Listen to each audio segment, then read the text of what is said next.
Hello साथियों। हम आपके राजस्थान की कला व संस्कृति में त्योहार वाला आपका चैप्टर पढ़ रहे थे। त्योहार की शायद आपकी लगभग 2 क्लासें हो गई है। इसके बाद में हम आगे का आप चैप्टर स्टार्ट कर दे। त्योहार। अब आओ अपनी भाषा में कि बात आपा थारे त्योहार की कर रहा। और त्योहार में आपा पहला तो त्योहार के कैलेंडर के बारे में देखा कि कौन से कैलेंडर की है, कौन सो कैलेंडर की है। जहाँ ग्रेगोरियन कैलेंडर था, आपका शक कैलेंडर था, विक्रमी कैलेंडर था, हिजरी कैलेंडर था। उसके बाद में हमने माना कि जो आधार है त्योहारों का वो कैलेंडर है। और हमारे हिंदुओं का कौन सा? तो हमने माना था विक्रमी कैलेंडर है। और उसके बाद में विक्रमी कैलेंडर की गणना किस पर आधारित होती है? महीनों के बारे में हमने बात की थी कि चेत बैसाख जेठ साढ़ सावन भादवो आसोज काते मिंग पो मा फागण। इसके बाद अधिक मास क्यों आता है उसके बारे में चर्चा की थी। फिर त्योहारों की शुरुआत कहां से होती है और त्योहारों का अंत कहां से होता है वो देखा कि पहला त्योहार कौन सा होता है और आपका सबसे लास्ट त्योहार कौन सा होता है। तो पहला त्योहार आपका श्रावण का जो आपकी छोटी तीज है उससे माना था हमने, और अंतिम त्योहार आपका गणगौर, क्योंकि तीज त्योहारा बावड़ी ले डूबी गणगौर। हमने श्रावण मास के आपके त्योहार पढ़ लिए थे। और श्रावण मास के बाद में हमने कुछ त्योहार आपके भाद्रपद मतलब है भादवा का त्योहार भी आपा पढ़ लिया। तो उससे आगे की क्लास हम अब आपके स्टार्ट करते। कौन से त्योहार चल रहे थे? तो आपके भाद्रपद के त्योहार चल रहे थे। कौन से? आपके भाद्रपद मास के।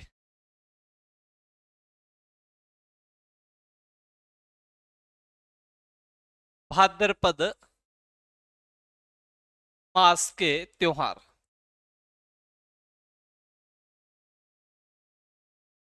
भाद्रपद मास के त्योहार। अब भाद्रपद मास के त्योहार मतलब भादुआ का त्योहार है। बात समझ में आ गई नहीं? अब अपन भादुआ का त्योहार पढ़ना। कुछ तो त्योहार आपा पढ़ लिया भादुआ में, या कौन सो ही महीनो हो थारे आपनो जो आपनो मम्मी आरो कैलेंडर है चेत बैसाख जेठ भी मैं थाने बतायो 15-15 दिना का 2 पखवाड़ा हुआ है। पहलो पखवाड़ो कृष्ण पक्ष। कृष्ण पक्ष को मतलब अंधेर पक्ष, मतलब आपका अंधेर पक्ष। इसके बाद में दूसरा आपका शुक्ल पक्ष। शुक्ल पक्ष का मतलब है चानन पक्ष। और मैंने बताया था कि हर महीने में सबसे पहले कृष्ण पक्ष आता है। तो भादुए में साधारण सी बात है कौन सा पक्ष आएगा? आपका कृष्ण पक्ष। तो पहले हम आपके भादुए का कौन सा पक्ष लेके चले थे? आपका कृष्ण पक्ष। कौन सा पक्ष लेके चले थे? आपका कृष्ण पक्ष।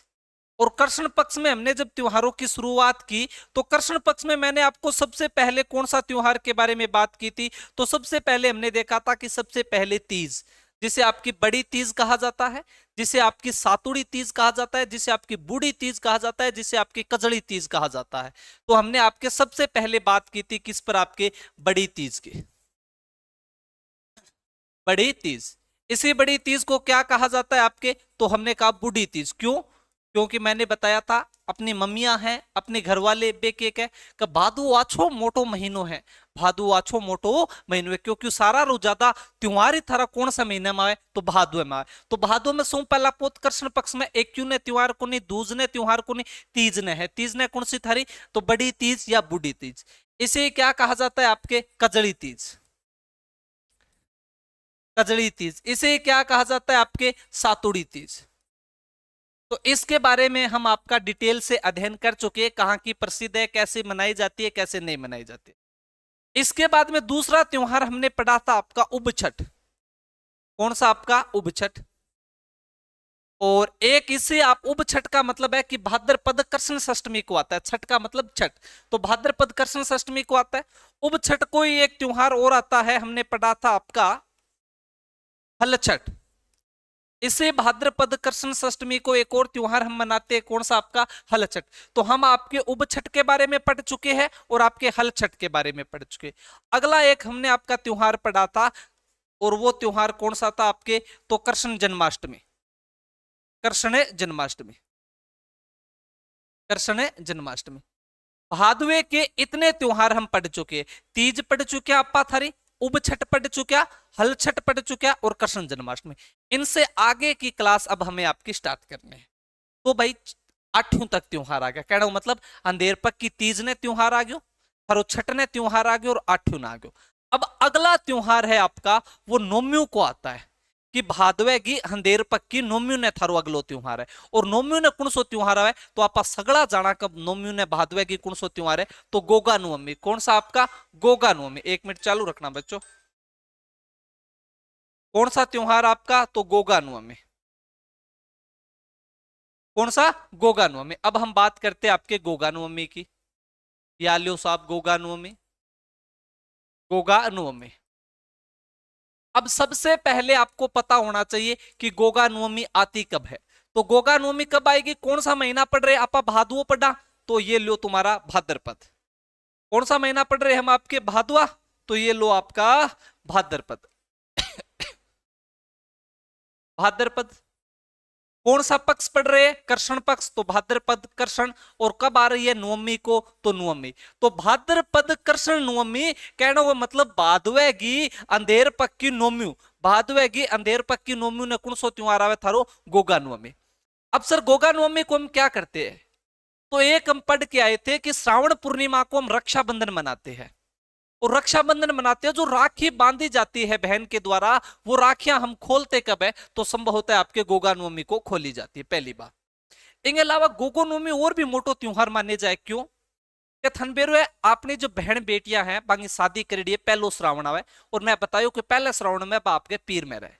अब पीर में रहे तो एक महीना रहे तो पीर को हो गयो, तो सासरा को फोन आवे कि हाँ भाई मैं बीननी ने लेना हुआ, तो आपा कहेगा रुको साहब रुको, एक बार गोगो आ जाए, गोगे के बाद में ले जाओ। कहने का मतलब गोगे के बाद में ले जाना, कि तुम्हारा श्रावण चला गया पर 8-9 दिन और छोड़ो, गोगो टिप जाए, गोगे के बाद में ले जाओ।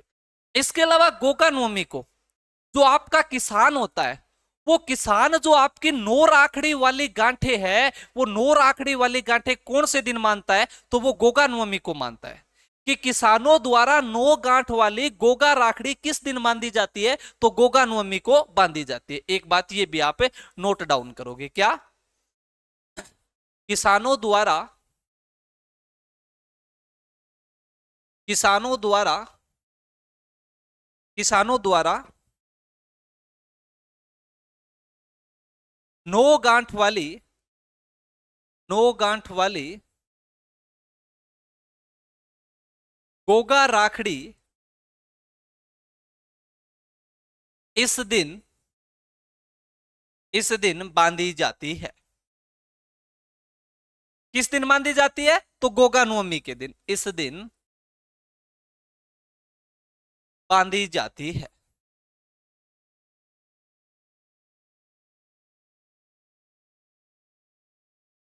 इतनी होगी। क्या इस दिन कोई मेले का भी आयोजन किया जाता है? क्या इस दिन कोई मेले का भी आयोजन किया जाता है? हाँ जी, मेले का आयोजन किया जाता है। मेले का आयोजन कब किया जाता है? तो आपके माइंड में होना चाहिए कि मेले का आयोजन कब किया जाता है। तो मेले का आयोजन किया जाता है आपके, दो मेले लगते हैं इस दिन। कितने मेले लगते हैं आपके? दो मेले। दो मेले कब कब लगते हैं? तो लगेंगे तो आपके गोगा नवमी को ही तो मेले। एक तो आप याद रखना, मेला लगता है आपका ददरेवा में। कहां पर? आपके ददरेवा में। मेला कहां पे लगता है? ददरेवा। और ददरेवा कहां पे पड़ता है आपके? तो चूरू में। एक मेला के तो आयोजन कहां पे किया जा रहा है? ददरेवा में। और ददरेवा कहां पर है? आपके चूरू में। और दूसरा मेला, दूसरा मेला लगता है आपके गोगामेड़ी में। कहां पर? आपके गोगामेड़ी। और गोगामेड़ी कौन से जिले में आता है? तो गोगामेड़ी आप याद रखना हनुमानगढ़ जिले में आता है।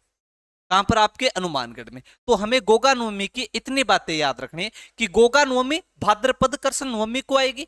किसानों द्वारा नौ गांठ वाली जो गोगा राखड़ी है वो इसी दिन बांधी जाती है। उनका जो प्रमुख आपका हथियार है हल, उसको भी बांधी जाती है। दो मेले का आयोजन किया जाता है, कब कब? तो एक ददरेवा जो चूरू में है, और दूसरा आपका गोगामेड़ी, और गोगामेड़ी जो आपके हनुमानगढ़ में है। गोगा नवमी, गोगा नवमी गई आपके नवमियों को। दस्यों को कोई त्योहार नहीं है। ग्यारस को कोई त्योहार नहीं है। ग्यारस को कोई त्योहार है? कोई बारस को त्योहार है। तो अगला त्योहार है वो आपके बारस को है। याद रखना, भादवे की अंधेर पक की नवमी को त्योहार है। दसवीं को कोई त्योहार नहीं है। ग्यारस को त्योहार नहीं है। अगला त्योहार है, और वो त्योहार है आपके बारस को। बारस को कौन सा त्योहार है? तो बारस को त्योहार है आपका बछ बारस। कौन सा त्योहार आपका? तो बछ बारस। अब हम बात करते हैं आपके बछ बारस की। बछ बारस क्या मतलब है इसका? पहली बात तो बछ बारस आती कब है, ये माइंड में क्लियर हो।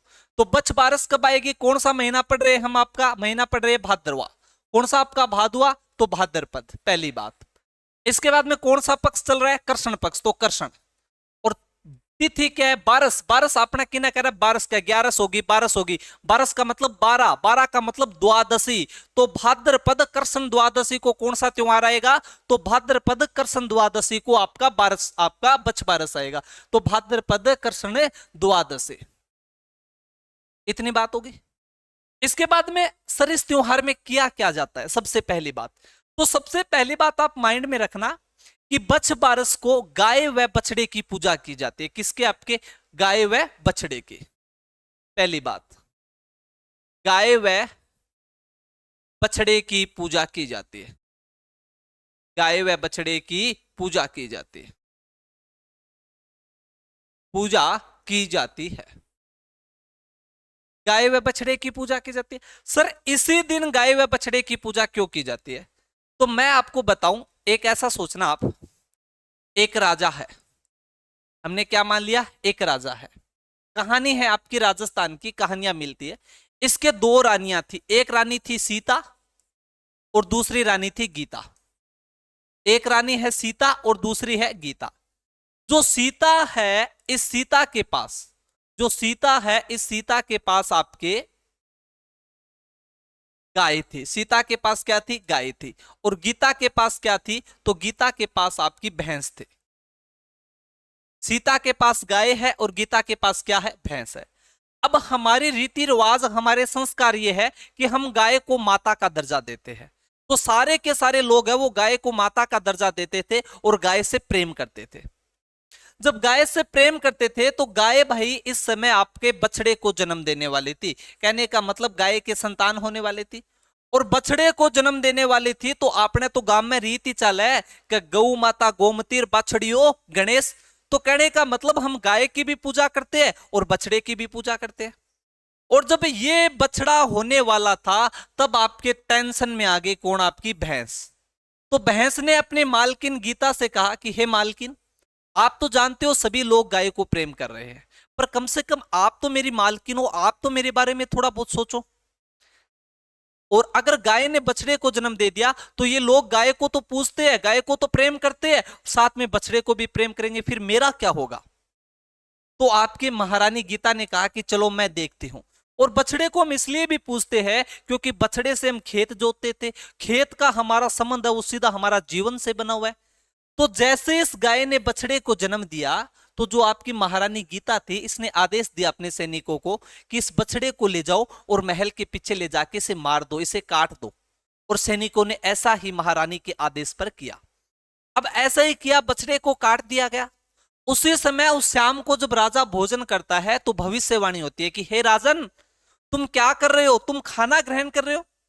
तुम्हारे राज में, तुम्हारे रियासत में, तुम्हारे महल के अंदर, तुम्हारे महल के पीछे बछड़े की हत्या की गई है, उसको चाकुओं से काट दिया गया। और राजा पता लगाता है और वास्तव में ऐसा ही हुआ।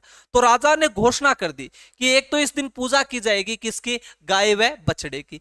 इस गीता को दंड दिया गया, उस सैनिकों को दंड दिया गया। लेकिन इसके साथ साथ एक काम और किया गया कि बछड़े की हत्या है वो चाकू से की गई थी, तो इस दिन आज के बाद चाकू का प्रयोग नहीं किया जाएगा। इसलिए सीधा सा सवाल बन जाता है कि किस दिन घर में चाकू का प्रयोग नहीं किया जाता है? तो याद रखना, बछ बारस के दिन घर में चाकू का प्रयोग नहीं किया जाता है। तो अगली बात लिखो, काम की बात यह है कि इस दिन, इस दिन घर में, घर में चाकू का प्रयोग, चाकू का प्रयोग नहीं किया जाता है, नहीं किया जाता है। इस दिन घर में चाकू का प्रयोग नहीं किया जाता है। इसके अलावा दूध से बनी जो खाद्य पदार्थ है उसका भी सेवन नहीं किया जाता है। दूध से बने खाद्य पदार्थ का सेवन कब नहीं किया जाता है? तो बछ बारस के दिन दूध से बने खाद्य पदार्थ का सेवन नहीं किया जाता है। एक बात ये भी आप नोट करो, दूध से बने, दूध से बने खाद्य पदार्थ का, खाद्य पदार्थ का इस दिन सेवन नहीं किया जाता है, इस दिन सेवन नहीं किया जाता है। इतनी बात समझ में आ गई गिरा? क्या बच बारस कद आवे? तो बच बारस बाद हुएगी, अंधेर पक की बारस ना आवे।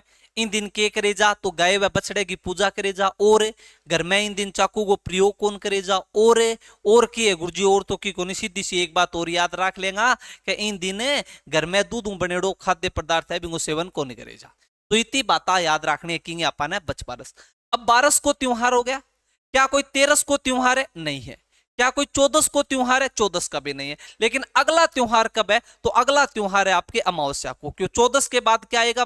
पखवाड़े, अंधेर पक के पखवाड़े का अंतिम दिन, मतलब 15 तिथि को। और 15 तिथि को क्या कहा जाता है? तो अमावस्या कहा जाता है। तो अगला त्योहार कौन सा आएगा आपके? तो आपके कार्तिक की अमावस्या को। कार्तिक की जो अमावस्या होती है, इस कार्तिक की अमावस्या को क्या कहा जाता है? तो कार्तिक की अमावस्या को सती अमावस्या कहा जाता है। तो अगली हेडिंग लगाओ आप, सती अमावस्या। कौन सी? आपकी सती अमावस्या। सती अमावस्या, ठीक है गुरुजी। पहली बात सती अमावस्या। पहली बात तो सर सती अमावस्या आएगी कब? तो सीधा सा आपका उत्तर होना चाहिए कि भाद्रपद, भाद्रपद अमावस्या। कि भादवे की जो माउस है, अमावस्या मतलब अपनी भाषा माउस है, क्या भादवे की जो माउस है, उस भादवे की माउस ने के कह जाए तो बिना सती अमावस्या कह जाए। कि भादवे की माउस है वो ही होती है कौन सी? आपकी सती अमावस्या। इस दिन सर किसकी पूजा की जाती है? तो याद रखना, सती अमावस्या के दिन सतियों की पूजा की जाती है। और हमारे राजस्थान में सबसे बड़ा सती मंदिर भी कहां पर है? तो राजस्थान में सबसे बड़ा सती मंदिर आपके झुंझुनू में, जिसे हम आपके रानी सती का मंदिर कहते हैं, उसे आपके दादी सती का भी मंदिर कहते हैं। तो अगली लाइन में लिखो आप, सबसे बड़ा मंदिर, सबसे बड़ा मंदिर। और जो ये सबसे बड़ा मंदिर है ये आपका झुंझुनू में है। कहां पर है? आपके झुंझुनू में। और इसे मंदिर को क्या कहा जाता है? तो रानी सती का मंदिर, रानी सती या फिर आपके दादी सती, रानी सती या दादी सती कहा जाता है। ये जो आपकी रानी सती या जो दादी सती है, इसके अगर मैं मूल नाम की बात करूं कि इसका मूल नाम क्या है, तो याद रखना इनका मूल नाम है आपका नारायणी देवी। कौन सी देवी आपकी? तो इनका मूल नाम है नारायणी देवी। इनके पति का क्या नाम था? सर पति क्यों बता रहे हो? अभी बताता हूं। पति का नाम है तनधन दास। अरे पति को तो बेरो ही होना चाहिए सती में, क्यों? क्योंकि सती होती कौन है ये हमने देखा था जब मैं आपको इतिहास पढ़ा रहा था। तो सती का मतलब होता है आपका, सती का सीधा सा मतलब क्या है? कि वह महिला जो अपने पति की मृत्यु के बाद, अपने पति की मृत्यु के बाद स्वयं की इच्छा से, किसकी इच्छा से? तो स्वयं की इच्छा से उसकी चिता पर बैठकर खुद की मृत्यु का वर्ण करती है, वह महिला क्या कहलाती है? सती कहलाती है। कि अपने पति की मृत्यु के बाद जो महिला, जो उसकी पत्नी है, वो अपनी इच्छा से स्वयं से उसकी चिता पर बैठकर मृत्यु का वर्ण करती है, वह महिला कौन कहलाती है? तो वह सती कहलाती है। इन सतियों की पूजा कब की जाती है? तो इन सतियों की पूजा की जाती है आपके सती अमावस्या को। और सती अमावस्या आती कब है? तो सती अमावस्या आपके भाद्रपद अमावस्या को आती है। सबसे बड़ा मंदिर कहां पर है? तो झुंझुनू पे है। ये झुंझुनू में कौन सी सती माता का मंदिर है? तो इसे रानी सती या दादी सती के नाम से जाना जाता है। जो रानी सती या दादी सती है, इनका मूल नाम क्या है? तो इनका मूल नाम नारायणी देवी है। और इनके पति का क्या नाम है? तो तनधन दास है। अभी आप देखो, थोड़े से आपके सामने शब्द आए हैं सती, थोड़ा सा मैं आपको बताना चाहूंगा। सती, सती कौन होती है? तो अभी हमने देखा कि वह महिला, वह महिला जो अपने पति की मृत्यु के बाद, पति की मृत्यु के बाद उसकी चिता पर बैठकर, उसकी चिता पर बैठकर,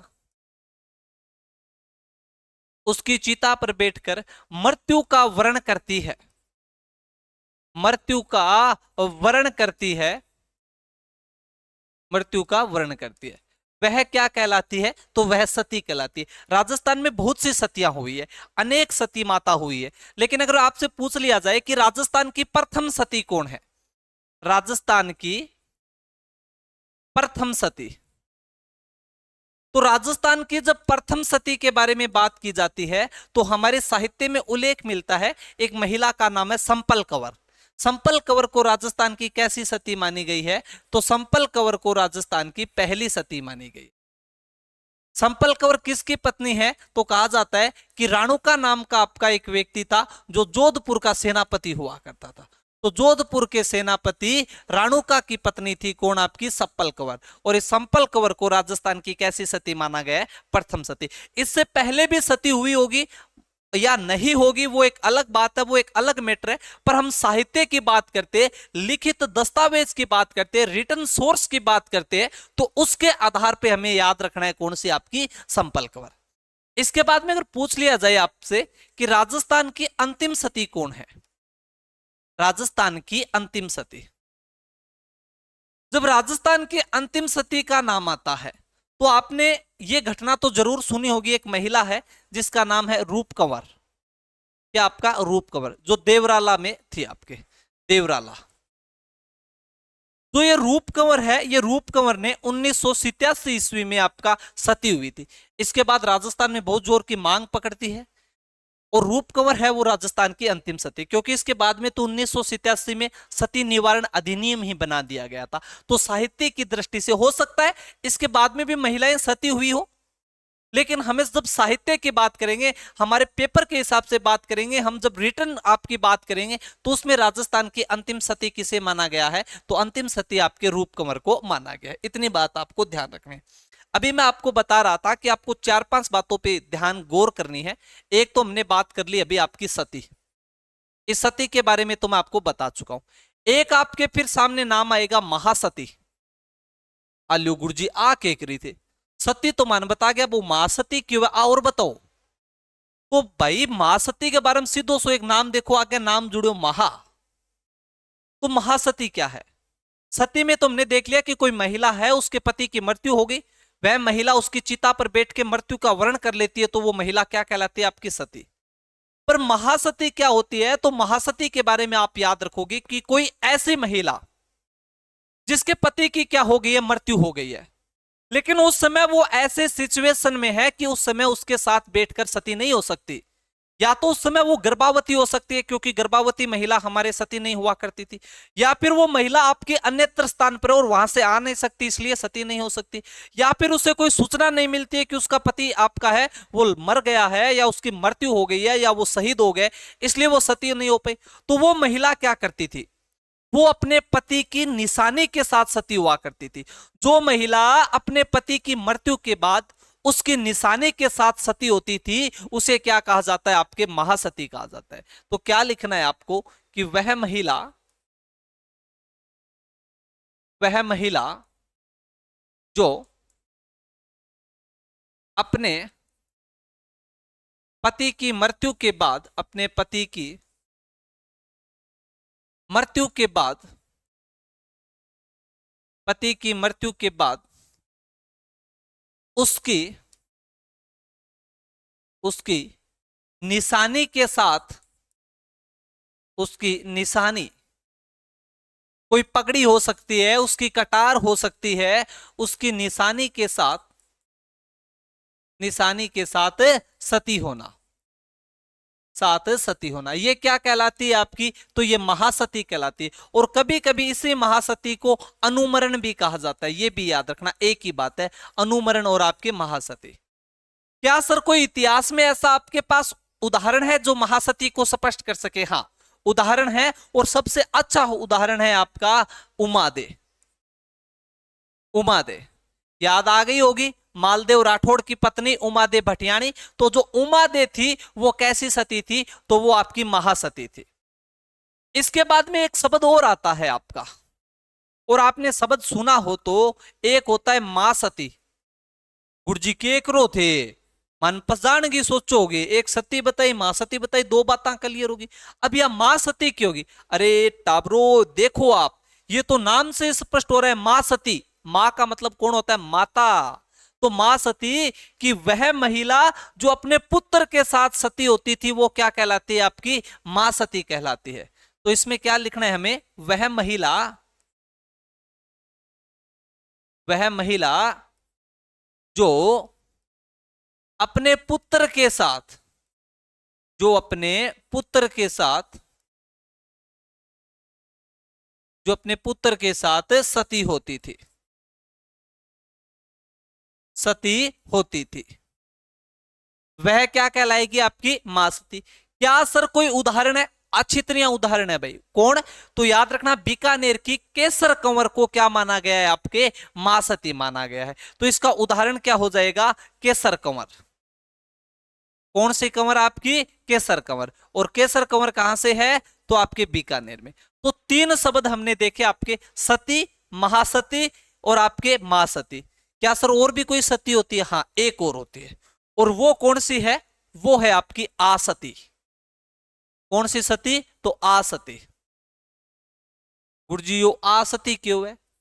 सती आपके समझ में आया कि सीधी महिला है, उसके पति की मृत्यु हुई, उसकी चिता पर बैठ के मृत्यु को प्राप्त कर लिया, सती हो गई। महासती कि उसके पति की मृत्यु हो गई है पर उस समय वो सती नहीं हो सकती, या फिर उसके पास नहीं है इसलिए सती नहीं हो सकती, तो उसकी निशानी के साथ, उसकी पगड़ी के साथ, उसकी कटार के साथ, किसी के साथ जो निशानी है उसके साथ सती हो गई, वो कौन सी? महासती।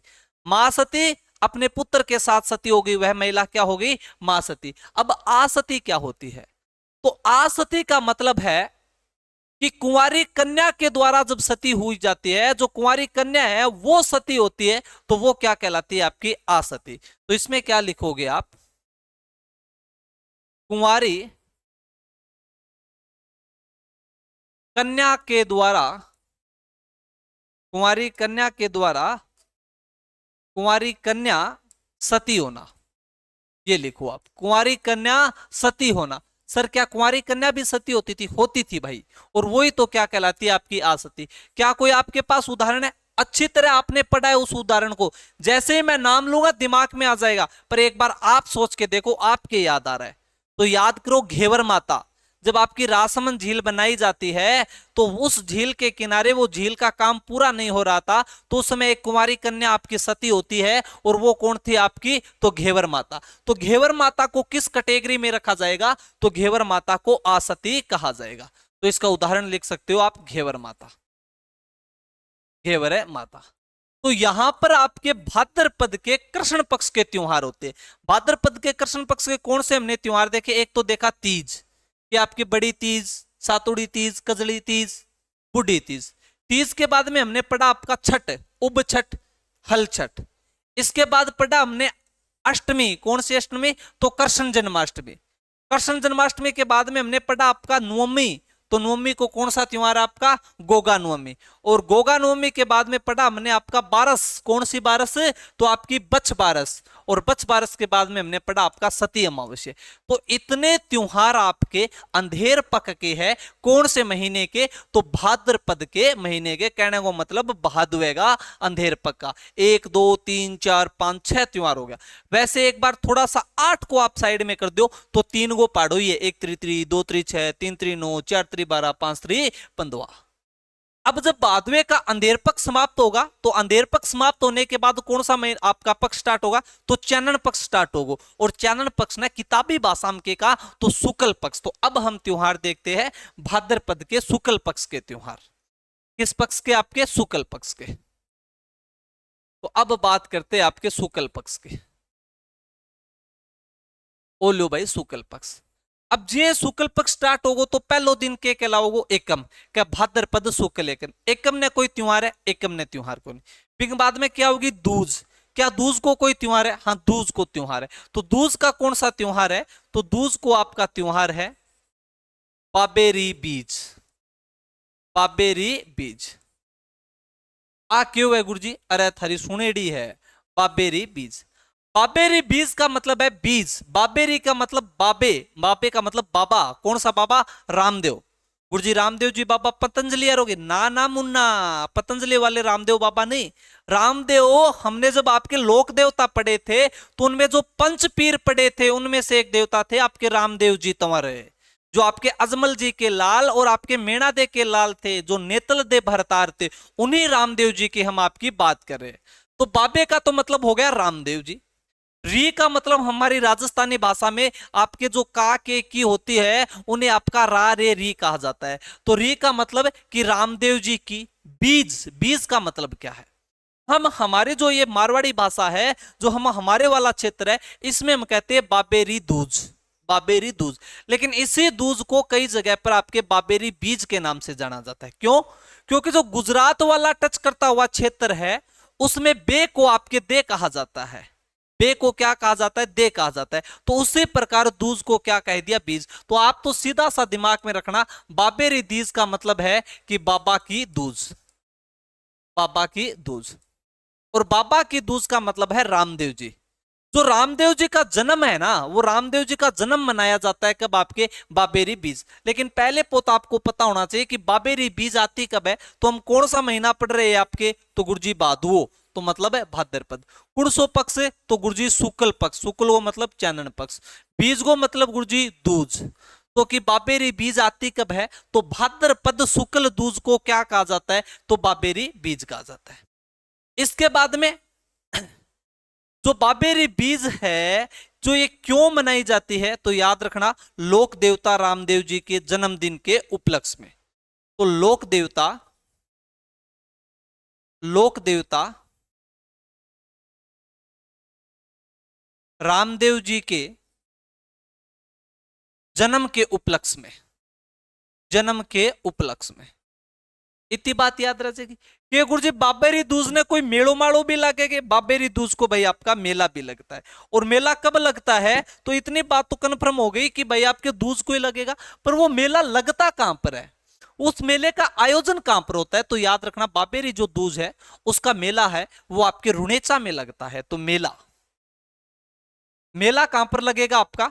तो मेला लगेगा आपका रुणेचा, जिसे आप रामदेवरा भी कहते हो, रुणेचा। याद रखना, इस मेले को, इस रुणेचे वाले मेले को आपका राजस्थान का कुंभ कहा जाता है। क्या कहा जाता है? राजस्थान का कुंभ कहा जाता है। गुरुजी राजस्थान को कुंभ क्यों कहे? कुंभ कहने का मतलब है, आपने नाम सुना होगा कुंभ का मेला, और कुंभ के मेले में सर्वाधिक भीड़ इकट्ठी होती है। उसी प्रकार राजस्थान के मेले में जो सर्वाधिक भीड़ है वो रामदेव जी के मेले में होती है। गुरुजी रामदेव जी के मेले में सर्वाधिक भीड़ क्यों है? भीड़ ही खातर हो टाबरो। आप थे गाना सुने होगा, अगर रामदेव जी का भजन सुनता तो थारे या समझ में आ जाती, थाने पूछनो कौन पड़तो। पर थे तो आजकल गाना सुनो हरियाणवी, क्या उड़ उड़ जा रहा कबूतर, कदी क्या हमारे भाई रे दो दो साड़ी, ऐसे गाने नहीं। जब आप राजस्थानी कल्चर में उतरोगे तो आपको गाना मिलेगा रामदेव जी के ऊपर कि अजमाल जीरा कंवरा, अजमाल जीरा कंवरा, थे तो नेतलदा भरतार मेणा देरा लाल, थाने तो धावे आखो मारवाड़ जी, थाने तो धावे आखो गुजरात जी। आखो मारवाड़ जी, आखो गुजरात जी। आखो का मतलब क्या होता है? पूरा। आखा का मतलब आपका पूरा। तो पूरा तो आपको मारवाड़ धारा है, पूरा गुजरात धारा है, कि पूरा गुजरात आपको पूज रहा है, पूरा मारवाड़ आपको पूज रहा है, तो आपकी सामान्य सी बात है कि बहुत ज्यादा भीड़ होगी। जब आप रामदेव जी के जाते हो, तो जब आप जोधपुर से आगे निकलते हो तो जोधपुर से रुणेचा तक आपको पैर रखने की जगह नहीं मिलती है, इतनी भीड़ वहां पर होती है। इसीलिए क्या कहा जाता है? राजस्थान का कुंभ। तो थाने तो दावे आखो मारवाड़ जी, आखो गुजरात जी। तो आखो का मतलब राजस्थानी भाषा में होता है पूरा। और थाने बढ़िया तरीका हूं बताऊं तो थे याद करो, जब आपका टाबर होता और पूरे दिन खेलता फिरता और घर रोटी खाने को नहीं आता, और दोपहर में रोटी खाना आता, तो मम्मी क्या कहती? आखा पूरे दिन रोतो फिरे, खेल तो फिरे, खानो तो खा लेकर, टुकड़ा तो खा लेकर, तो आखो पूरे दिन रोतो फिरा मतलब पूरे दिन है। तो आखे का मतलब है पूरा। तो याद रखना कि जो रुणेचे वाला मेला है इसे राजस्थान का क्या कहा जाता है? आपका कुंभ कहा जाता है। इसके साथ साथ इसे सांप्रदायिक सद्भावना का मेला कहा जाता है। किसका? आपका तो सांप्रदायिक सद्भावना का मेला, सांप्रदायिक सद्भावना का मेला, सांप्रदायिक सद्भावना का मेला। सर सांप्रदायिक सद्भावना के मेले का क्या मतलब है? देखो सांप्रदायिक का मतलब होता है आपका, अगर मैं इस मेले की बात करूं तो कि जहां पे हिंदू मुस्लिम जो आपके रिलेट होते हैं, दोनों आपके अच्छे से मिलके लेते हैं, कि इस मेले में आपके हिंदू भी भाग ले रहे, मुस्लिम भी भाग ले रहे, सभी लोग भाग ले रहे। रामदेव जी सद्भावना को बढ़ा रहे हैं, इसलिए सद्भावना का। पर मुस्लिम भाग कैसे लेते हैं? इसलिए लेते हैं क्योंकि जब मैं लोक देवता आपको पढ़ा रहा था तो आपके सामने एक नाम लिखा था पीर। मैंने आपको लोक देवता में बताया था कि राजस्थान में जब हम लोक देवता पढ़ रहे हैं तो उन लोक देवता में 5 लोक देवता को हमारे पंच पीर के नाम से जाना जाता है। जैसे गोगा जी हुए, रामदेव जी हुए, हड़बू जी हुए, मेहा जी मांगलिया जी हुए, तो इनको क्या, और आपके पाबू जी हुए, इनको क्या कहा जाता है? आपका पंच पीर कहा जाता है। पीर का मतलब है कि वह लोक देवता जिन्हें हिंदुओं के साथ साथ मुस्लिम लोग भी पूजते हैं, उन्हें क्या कहा जाता है? आपका पीर कहा जाता है। तो वही रामदेव जी पीर है, क्योंकि मुस्लिम लोग उन्हें राम सा पीर के नाम से पुकारते, आप पर रामदेव जी के नाम पुकार लिया, तो इनके मेले को क्या कहा जाता है? आपका, तो इनके मेले को सांप्रदायिक सद्भावना का मेला कहा जाता है। तो याद रखना, बाबेरी बीज, और आपके बाबेरी बीज आती कब है? तो भाद्रपद शुक्ल दूज को लोक देवता रामदेव जी का जन्मदिन है, मेला रुणेचे में लगता है, इसको राजस्थान का कुंभ कहते हैं, और सांप्रदायिक सद्भावना का मेला करते हैं। और मेलो थारा दूज से लेके 11 तक चलता है। और मैंने आपको लोक देवता में बताया था, क्योंकि 11 को रामदेव जी क्या ले लेते? आपके समाधि ले लेते। तो दूज से लेके 11 तक आपका ये मेला मुख्य रूप से चलता है। अब दूज के बाद में तीज आएगी। क्या सर तीज को कोई त्योहार है? तीज को त्योहार को नहीं मुन्ना। तीज के बाद में चौथ आएगी। तो चौथ के बारे में तो मैंने आपको प्रथम त्योहार के दिन ही रिलेट कर दिया था कि एक महीने में 2 चौथ आएगी, एक हंदेर पक्की और एक चानन पक्की। तो टोटल 12 महीनों में कितनी चौथ हो गई? आपकी 24 चौथ। चानन पक वाली 12 की 12 को तो काट ही दो। क्यों? क्योंकि चौथ को कोई त्योहार आ ही नहीं सकता। हमारे धर्म में, हमारी संस्कृति में चौथ का चांद देखना गलत माना जाता है। कहा जाता है कि अगर हमने चौथ का चांद देख लिया तो हम पर चोरी का आरोप लग सकता है, भगवान कृष्ण पे लग गया तो हम तो चीज ही क्या। इसलिए मम्मियां हमें दूज का चांद दिखाया करती थी, और खास करके कहती थी कि अरे आज चौथ है, चौथ का चांद ना देख लियो। लेकिन बच्चे क्या होते हैं, हम क्या होते थे कि जे काम ने मन ना करे वो तो माने सौ पहला करना है। यहाँ तो माने बेरो को नहीं चांद कद आयो और कद गयो। लेकिन शाम नहीं देखने लग जाता चांद कद स्यू गए, कद स्यू गए, और बिना देखता। और जे चांद ने देखता तो कोई भाई, एक कोई छोरो, कोई भाई, कोई काका रो, कोई ना कोई खोड़ लो तो पक्को, और कहते मम्मी ने कुआं, मम्मी ने कुआं, तू चांद देख लियो। तो उस चांद के देखने में तो कई बार पिट भी गए थे। तो चांद तो देखा ही नहीं जाता चौथ का। लेकिन मैंने बताया था एक अपवाद है, भादवे का शुक्ल पक्ष का चांद। क्यों? क्योंकि जो भादवे का शुक्ल पक्ष का चांद है उसको हम आपके गणेश चतुर्थी के नाम से मनाते हैं। तो चौथ का आपका एकमात्र जो आपकी 12 चौथ है चानन पक्ष की शुक्ल पक्ष की, उनमें से एक त्योहार मनाया जाता है, और वो भादवे की चौथ है। और कौन सा त्योहार है? तो आपका गणेश चतुर्थी। तो आगे लिखो आप गणेश चतुर्थी। गणेश चतुर्थी, गणेश चतुर्थी आएगी कब सर? तो आपा मीनो पड़ा बादू, तो भाद्रपद, पक्ष पड़ा शुक्ल तो शुक्ल, और तिथि कौन सी? चतुर्थी मतलब है चौथ। तो भाद्रपद शुक्ल चौथ को आएगी कौन सी? आपकी गणेश चतुर्थी। अच्छा सर, याद रखना गणेश चतुर्थी क्यों मनाई जाती है? तो गणेश चतुर्थी आपके गणेश जी के बर्थडे के रूप में मनाई जाती है। किसके? आपके, तो गणेश जी के बर्थडे के रूप में आपकी मनाई जाती है। इसके अलावा जो गणेश जी का बर्थडे है वो चौथ को स्टार्ट होता है, और ये त्योहार आपका लगभग 11 दिन तक चलता है। लगभग नहीं, कन्फर्म में 11 दिन तक चलेगा। और आपकी 14 आएगी, जो भादवे की 14 आएगी, जिसे हम आपका अनंत चतुर्दशी कहते हैं, उसी दिन हम गणेश का विसर्जन कर देते हैं। तो पहली बात तो गणेश चतुर्थी आपके भाद्रपद शुक्ल चौथ को आएगी। यह त्योहार 11 दिन तक चलेगा, और आपके अनंत चतुर्दशी को गणेश जी का हम विसर्जन करते हैं। इसके अलावा इसी भाद्रपद कृष्ण चतुर्थी को हम आपके शिव चतुर्थी भी कहते हैं। शिव चतुर्थी का मतलब है शिव जी। अरे शिव जी को भी जन्मदिन कद है? तो भाद्रपद शुक्ल चौथ को। बाप और बेटे दोनों का एक ही दिन बर्थडे है, और एक ही दिन पार्टी बना लेते। ना ना, पार्टी एक दिन कौन मनावा है? क्यों? क्योंकि गणेश जी तो लड्डू खाने वाले, और शिव जी तो भांग धतूरा, तो दोनों साथ नहीं। पर इन दोनों का बर्थडे आता एक ही दिन है, और वो कौन सा है आपका? तो भादवे की चौथ, बाबी कदगी थारी चानन पक्की। इसके अलावा सर इसे और भी कुछ कहते हैं। हाँ, मैंने अभी बताया चोरी लग जाती है सिर आपके, तो इसे आपका कलंक चतुर्थी भी कहते हैं। क्या कहते हैं? आपके कलंक चतुर्थी। तो कलंक चतुर्थी कब आएगी? तो कलंक चतुर्थी भी आपके भाद्रपद कृष्ण चतुर्थी को क्या कहा जाता है? आपके, तो कलंक चतुर्थी कहा जाता है। और एक और नाम याद रख लेना कि इसे आपका चतरा चौथ भी कहा जाता है। क्या कहा जाता है? आपके चतरा चौथ।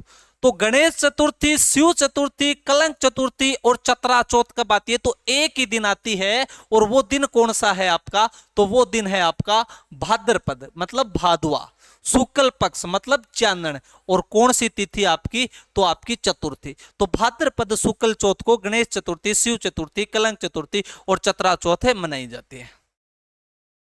अब ऐसी कहानियां हैं, कोई मेले भी लगते हैं क्या? कहानियां क्या, मेले तो लगने ही है, पर मेले कहां पर लगते हैं? देखो, पहली बात तो मैंने बताया कलंक चतुर्थी। ऐसी कहानियां हैं राजस्थान में कि गणेश जी को बर्थडे और गणेश जी दिन के बैठे और आपको मोदक खाने लग रहा, क्योंकि गणेश को सबसे प्रिय क्या है भाई आपका? तो गणेश को सबसे प्रिय आपका मोदक है। अब दिन के लाडू खाने ला रहा, पूरा टारगेट लाडुआ पर हो रहे हो। और उसी समय आ गए आपके चंद्रदेव। चंद्रदेव का मतलब है चांद देवता अपना। अब चांद देवता आ गए और गणेश जी को जब मोदक खाते हुए देखे तो उन पे कटाक्ष किया। अरे गणेश की है वो, आछो सूंड लटका रखियो है आगे, आछो पेट बधा रखियो है, की है? कहने का मतलब चंद्रमा है वो गणेश जी पे कमेंट करे। पर गणेश ने सोचा कहने दो, हमारा टारगेट है वो, हमारा फोकस सिर्फ मोदक पे होना चाहिए, इनको हमें खाने हैं। चांद को लगा कि गणेश को तो कोई फर्क ही नहीं पड़ा, उसने फिर से कमेंट किया, अरे गणेश के डोल है, कोई सिक्स पैक बना लियो, के सूंड सो आगे लटका रखे, पेट बधा रखे, निमन्ने देख मैं कितो सुनो। कोई भी लव हो, कोई भी जोड़ी बने तो वह कामना करे कि मेरे बॉयफ्रेंड किसो? चांद पर गो, मेरी मैडम किसी हो चांद पर गो। तब गणेश जी का माथा चकरा गया। अच्छा, तो बोला चांद तुम्हें अपने स्वरूप पे इतना ही अगर घमंड हो रखा है ना, तो मैं तुझे श्राप देता हूं कि आज के बाद अगर इस दिन तुम्हें कोई देखेगा तो उस पर कलंक लग जाएगा। इसलिए इसे क्या कहा भाई आपका? कलंक चतुर्थी। अब मेला कहां लगता है? ये देखो, मेले लगेंगे कब आपके? भादवे की चौथ को। पहला मेला तो लगता है आपका त्रिनेत्र धाम।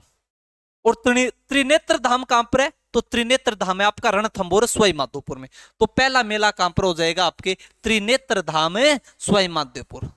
त्रिनेत्र धाम, और त्रिनेत्र धाम कहां पर है आपके? रणथंभौर में। और रणथंभौर कहां पर है आपके? तो सवाई माधोपुर में। अब देखो, ऐसी मान्यताएं हैं। मैंने जब आपको लोकगीत पढ़ाए थे तो मैंने बताया था कि विवाह का प्रथम गीत कौन सा होता है?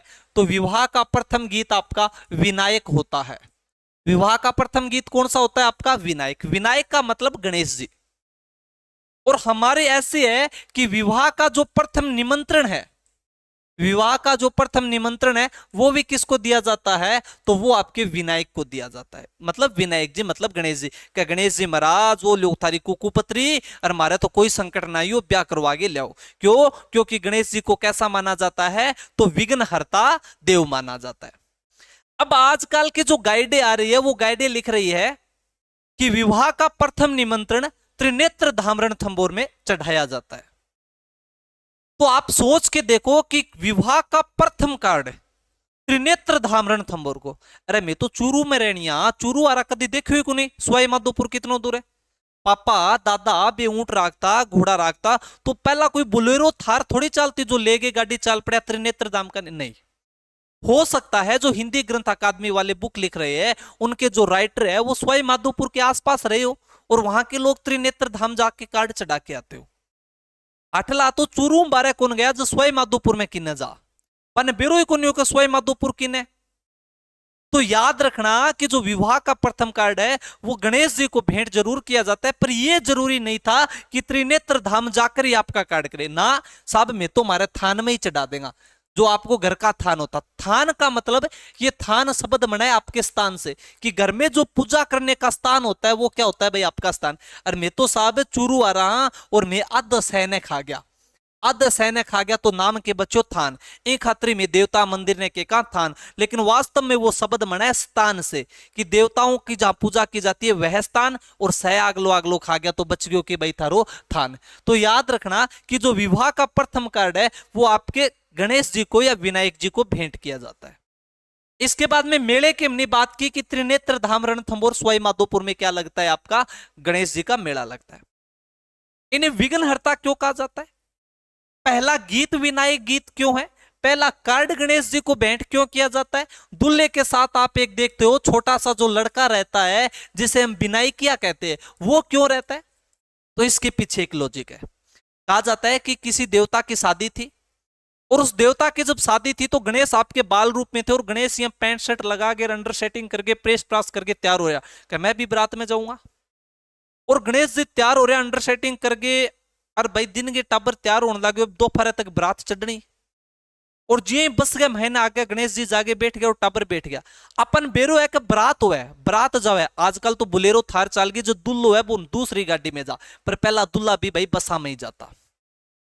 तो अपने घर में अपने परिवार में कोई खोड़ लोका को तो जरूर हो, और वो आते हैं को अरे टाबरो नीचे उतरो, टाबरा ने बरात में कौन जानो, तो बी टाइम गणेश जी ने उतार दिया। और उस समय बच्चे की क्या हालत होती है, बात तो भाई जिन्हें जिन्हें बरात में उतारे भी नहीं बेरो है, वो टाबर दौड़ गए मम्मी कन जा, मम्मी मन बरात में कौन ले जा, बरात में कौन ले जा, मां समझावे अगली बार भेजूंगी। लेकिन गणेश जी को जैसे उतार दिया तो गणेश जी का दिमाग चकरा गया। गणेश जी का अच्छा मैंने यहाँ उतारो थे, चलो। और गणेश जी ने अपनी सेना को आदेश दिया कि ये बारात जानी नहीं चाहिए, इनके रास्ते को खोद दिया जाए। और गणेश जी की सेना तो मूसक चूहा, और चूहों ने आगे का सारा रास्ता खोद दिया। जैसे ही बस थोड़ी सी दूर चली और ड्राइवर ने गाड़ी रोक दी, क्या हुआ कि आगे तो रास्ता खुदा हुआ है। अरे रास्तों कौन खोदे, तो देखे कौन, चूहे। और तब उन्हें याद आई कि गणेश को हम छोड़ा इसलिए। फिर गणेश कनाया कि गणेश चल बारात में चल। गणेश ने कहा नहीं, भाई हर्ट हो गया, और भाई हर्ट हो गया तो भाई अब नहीं जाएगा।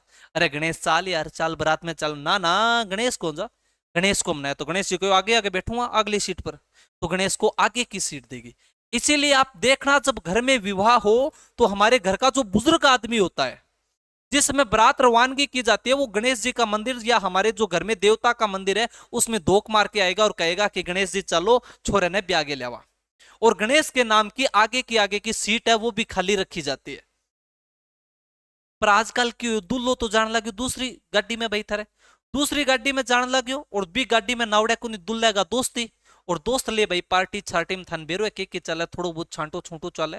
तो गणेश जी ने बात चीज पसंद को नहीं, तो गणेश जी कहो ना भाई मैं तो आंग सागा आज जाऊं निकल जाऊं, मैं तो बस गए गेला लुमट गया जीवा, पर आंग सागे कौन जाऊं, तो आंग सागे कौन जा। तो गणेश ने अपना प्रतीकात्मक रूप में एक छोटे लड़के को साथ में कर दिया, और वही छोटा लड़का क्या कहलाता है आपका, विनायक। तो याद रखना विवाह का पहला गीत विनायक गीत, विवाह का प्रथम निमंत्रण किसे दिया जाता है, तो विनायक जी को दिया जाता है। जो दुल्हे के साथ छोटा लड़का रहता है उसे क्या कहा जाता है, तो उसे विनायक कहा जाता है। और गणेश जी का वो प्रतीकात्मक होता है। मेले तो त्रिनेत्र धाम रणथंभौर सवाई माधोपुर में, और दूसरा मेला तो एक मेला तो ये हो गया, और दूसरा मेला लगता है आपका चुंगी तीर्थ।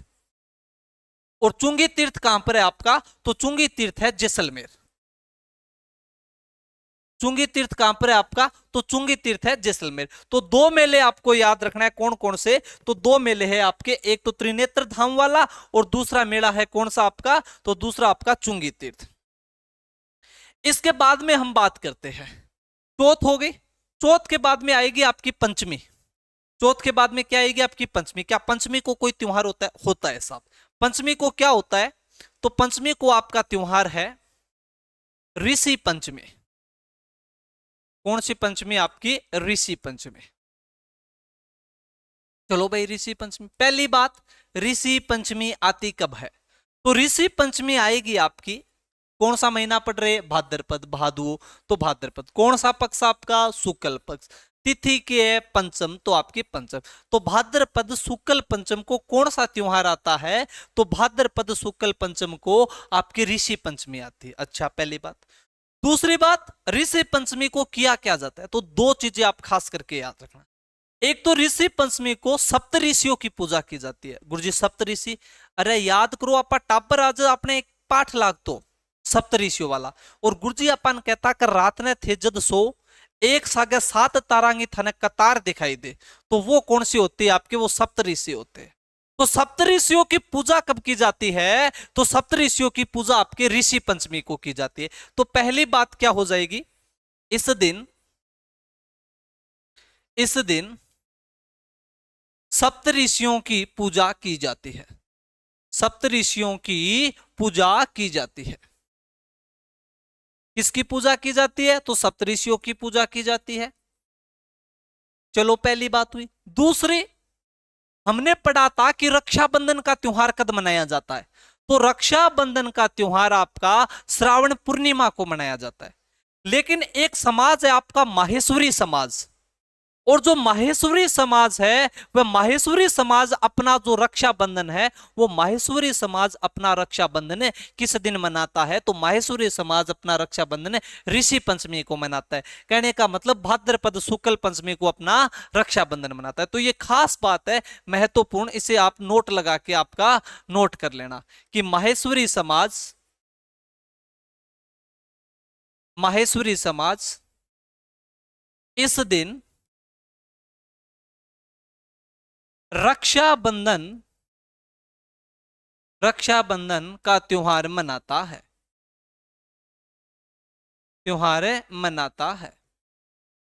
और पूरा जो समाज है वो आपके श्रावण पूर्णिमा को मनाता है, लेकिन ये एकमात्र ऐसा समाज है जो आपके रक्षाबंधन है वो आपके ऋषि पंचमी को मनाता है। इसके अलावा सर कोई मेले भी लगते हैं क्या? हाँ, मेले लगते हैं। मेले किस किस के लगते हैं? तो एक तो थे, याद आवे तो आपका पांचू होती जो मखाना बांटता, किंगा मखाना है कि हरिराम जी का मखाना है, हरिराम जी का मखाना है। कहने का मतलब जो सांपों के देवता के रूप में गिने जाते हैं तो वह हरिराम जी, और हरिराम जी का मेला कब लगता है? तो भाद्रपद शुक्ल पंचमी को लगता है। पर हरिराम जी का मेला लगता कहां पर है? तो झोरडा नामक स्थान पर लगता है। तो एक मेला तो कौन सा आ जाएगा आपका? हरिराम जी का मेला, हरिराम जी का मेला। और हरिराम जी का मेला कहां पर लगता है भाई आपके? तो ये झोरडा नामक स्थान पर लगता है। कौन सा आपका? झोरडा नामक स्थान पे। क्या सर इस दिन कोई और भी मेला लगता है? और लगता है मेला। दूसरा मेला कौन सा है? तो दूसरा है आपका भोजन थाली मेला। कौन सा आपका? भोजन थाली मेला। तो दूसरा मेला लिखो आप, भोजन थाली मेला। और भोजन थाली मेला कहां पर लगता है सर? तो भोजन थाली मेला लगता है आपके कामा में। जो ब्रिज वाला क्षेत्र है उसमें आपको पता है भगवान श्री कृष्ण की प्रत्येक आपके पैरों पे, अपने चरणों के ऊपर वो आपकी भूमि है वो उनकी रज से रजी हुई है। वहां पे आपके भगवान कृष्ण ने अपनी लीलाओं का रचा है। तो ऐसी मान्यता है कि इस दिन इस नामक स्थान पे जो भगवान श्री कृष्ण थे वो ग्वालों के साथ बैठकर एक थाली में भोजन खाया था। तो उसी की याद में भोजन थाली मेले का आयोजन किया जाता है।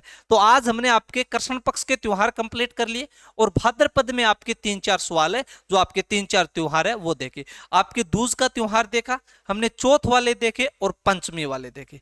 आगे के त्योहार है वो बच्चों नेक्स्ट क्लास में करेंगे। इसी के साथ जय हिंद, जय भारत।